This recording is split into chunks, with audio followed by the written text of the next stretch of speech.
Hello my loves and welcome back to my channel. My name is Leandra, I'm a human design specialist and I work in the holistic health field. And in this video I'm gonna go deep into my private life because I will share how I had my spiritual awakening, how it happened and the whole story about it. Because I often got asked this question and people asked me to share about it, so I thought why not record a little bit more of a personal video here so you can get to know me a little bit better. So my spiritual awakening started probably around 7 years ago, and I cannot put it to one specific point in time. It was more kind of like a development that happened over the course of, I would say, maybe around 2 years. However, I could already sense and feel at one point around 7 years ago that I wasn't really happy with the life that I had at that time. I used to work as a model and I worked also as a barista, and I had a really unstable life in that regard because I was traveling a lot. I didn't really know when I had bookings. Sometimes they would book you for the next day or 2 days just before, so you would have to go to another place. And then also my schedule as working as a barista, I had to kind of adjust into that and was really unstable. And I never really knew also if I would have enough money in the month, because if you're working in that way, you know, you cannot rely and you cannot trust that every month will be the same. So it was a little bit of an unstable life, which I somehow also enjoyed, but also I wasn't really fully happy with that. And I could sense and feel that my life as a model would actually slowly come to an end, as I did not really fully adjust to that lifestyle anymore. And I always knew, as much as I loved that job, that was not my purpose, or I was missing or lacking a little bit of a deeper meaning behind that, because my dream was always to move or to touch people with the work that I'm doing and have a positive impact on the world that I want to leave behind when I'm not here anymore. So that was the idea that I always had that my job should do for me, which I did not personally really see in the modeling. Although I loved being creative, I still love being creative, and that was a big part of my life, obviously, and it also taught me a lot. And at that time, I was also a party person. I mean, I still love to party and love techno, as you maybe know, but yeah, I do it in a very different way now. I went way too long, I went way too hard, and that was kind of my life. So in the beginning of the week, I didn't really feel the purpose. I didn't really feel a motivation, to be honest.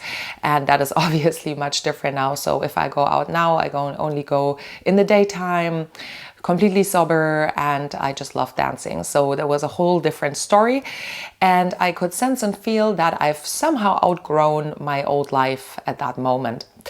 And then I happened to go to Bali, actually first to Bali with my sister, and there for the first time, as you know, probably in Bali, there's a lot of yoga going on, there's a lot of breath work, there's a lot of meditation and stuff like that. So I met a girl who I really liked, and she took me to some yoga classes because she was just about to become a yoga teacher.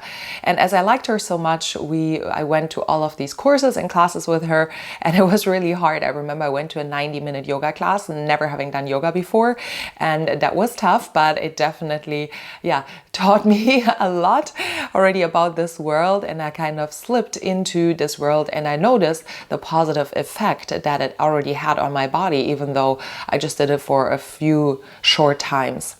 Bali is also a very intense place, energetically speaking, so being on Bali kind of really brought up a lot of themes that I had internally that were hidden and showed them to the surface. So I really had to work through them, as I was there for a month, and I couldn't really hide or couldn't really escape from all the themes and topics that had accumulated that I had never looked at. So by doing that, I kind of slowly stepped more into self-awareness and slowly stepped more into understanding myself. And I noticed how good I felt after I had done the work and how I came out every time stronger on the other side. And then I came back to Berlin, and then a few months later, I went to Istanbul, actually, again with my sister. We used to travel a lot together. And there I got really, really stomach sick one night, and we slept in a kind of crappy hostel, actually. And I remember laying in the hostel at night, completely stomach pain, feeling terrible. This hostel is crappy. And I'm just saying, oh my God, someone help me, right? Like I just felt like crap. And then suddenly this bright light just starts to come in my body. And that was actually one of my most predominant moments in my life that I mark as like the start of my spiritual awakening, that really slowly moved through my body. And I could feel how somehow it transforms something in me, and it really moves through me and kind of cleanses or clears something out of me and leaves me behind as a different person. And I was so surprised, like I did not see that coming, but I kind of fell asleep super quickly after that because I didn't have pain anymore and I was so exhausted. But then I woke up in the morning and I was like, wow, something has shifted, something has changed, and something felt different. And I knew in that moment that something in me has shifted and something had been awakened that I hadn't known before in that sense. So I think that was a major turning point, which was a major point of spiritual awakening. But I laid already the foundation for that some time before that. And then not too much after, I went to live in Australia for some time, and coming to Australia really, really is my spiritual home. Like I never felt so home and so good somewhere. So for the first time in my life, actually my nervous system really calmed down, and I felt like so at peace with myself, so at peace with the world. And I just knew that this is my location, this is my place, and this is where I want to spend my life or live. And I had never felt this certainty before. And I think the land of Australia was really, really healing for my system as well, and brought me more to myself and kind of connected me more with who I am. And I found out more clearly who I was or what I want from life, and completely stopped modeling. I worked as a barista there and still enjoy that, but I also knew that was not it. And that was the time when I still had a lot of free time then, because I earned more money as a barista there than you would anywhere else in the world.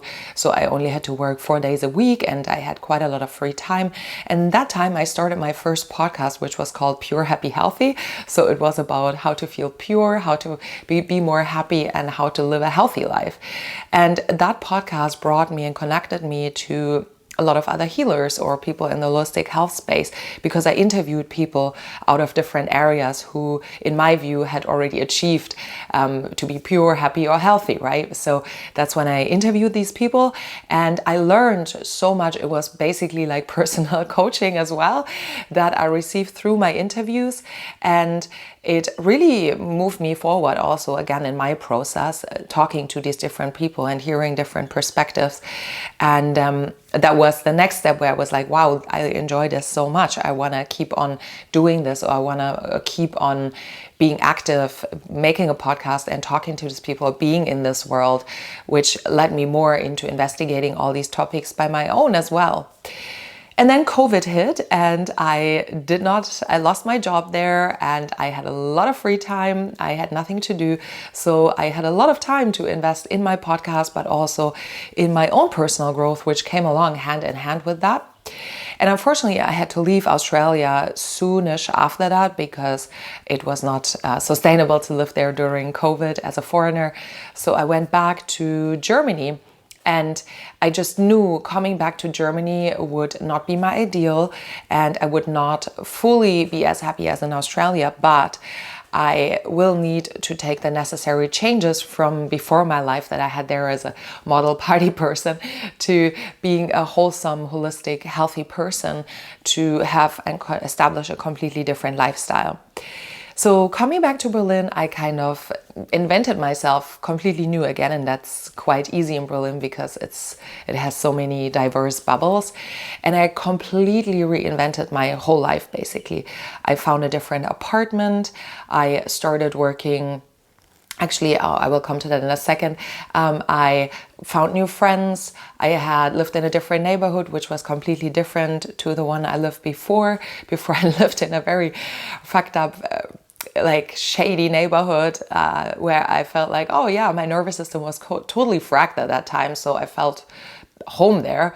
But then after Australia, I was like, oh, actually, if the nervous system is calm and you feel at peace, how beautiful that can be. So I wanted to have that kind of scenario around me.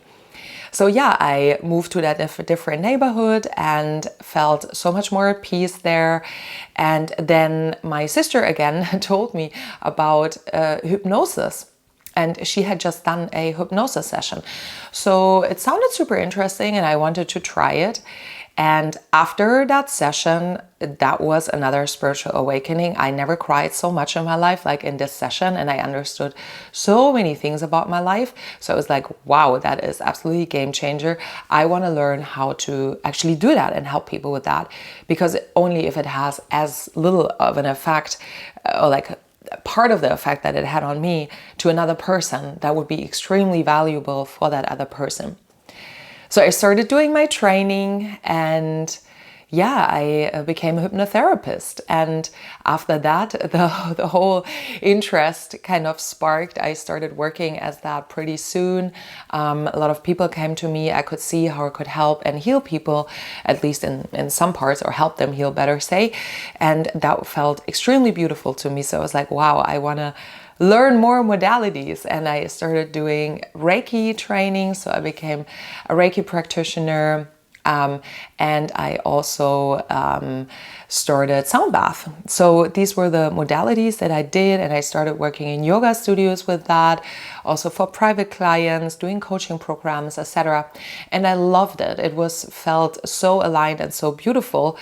And I still continue doing my podcast, by the way, all the time, and got to know more modalities through that as well, through people that I connected with.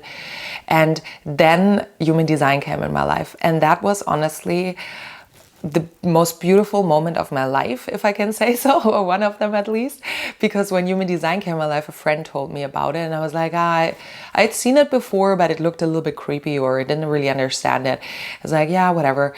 But then when I looked deeper into it and I found podcasts and books and all that stuff, I just had this rush of energy again, similar to when I was in Istanbul, where I just felt like something was moving through my body, this bright light. And I was like, wow, that was what I've been looking for. And I still get chills and goosebumps when I'm talking about it now. That was what I was like looking for all my life. That was what I am meant to do. And I had this download or realization that I knew this was my purpose. And never until this day, any topic in my life had ever shook me in a positive way so deeply, like knowing about human design. And everything from there just developed really naturally for me. Like I felt like it was less a learning about human design, but more like a memory that still had to be reawakened. So I felt like the information was already there. And I'm basically just channeling it. I'm like an absolute open channel for the human design knowledge.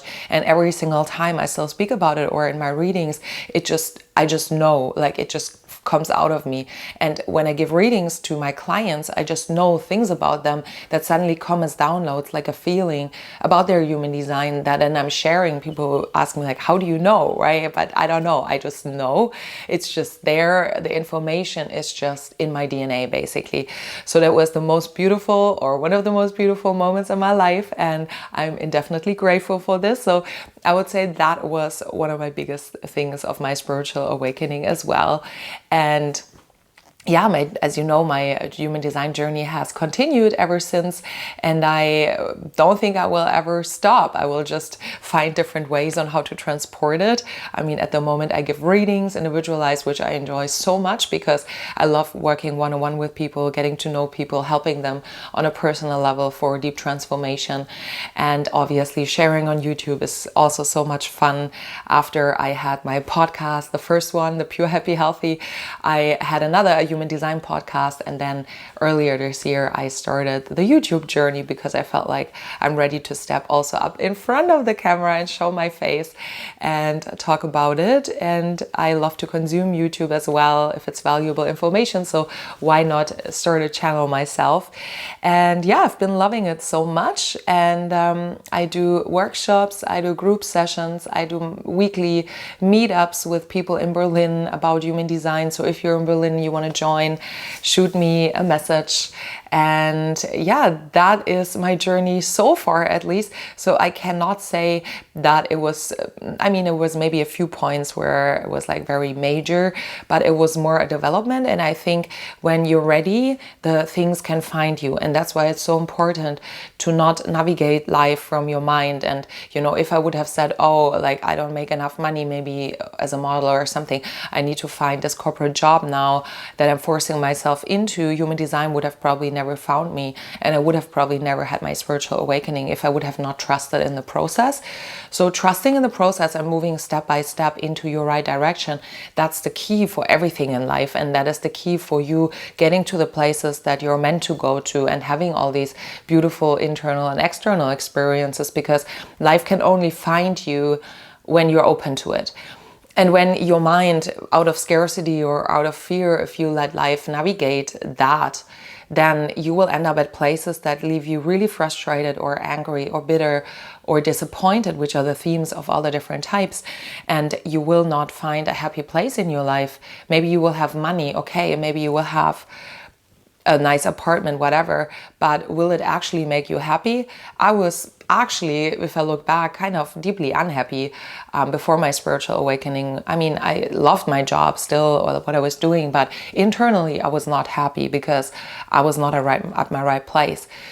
So let life find you, and everything that's meant for you will come for you if you trust in the process and trust your authority. So trust your inner voice and don't let scarcity, fear, or the opinion of other people tell you what's right for you, what you should do or should not do, because that will only bring you to very unfulfilling places. So yeah, did you have a spiritual awakening moment? I'm curious to hear. Let me know in the comments, but also if you want to work with me, more than happy to do so. You can find all my links that I have about all the work that I do down below. And I'm sending you so much love. Bye. See you next time.